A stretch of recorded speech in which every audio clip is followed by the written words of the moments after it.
ดีอยู่บ่ยาน มักขึ้นยังอีกตัวอยากเห็นกินมืองานแล้วพ่อละเด้อหมดเวลาแล้วเด้อพวกนั้นน่ะ คืออยู่สูงกัน พวกขึ้นสวรรค์น่ะลงมาได้แล้วผู้ขึ้นมาฮะ นี่น้ำฝั่งนี้ด้วย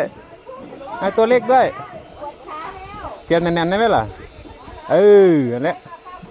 เอามาฝั่งนี้ด้วยเร็วนี่ให้ตัวเล็กๆกินด้วย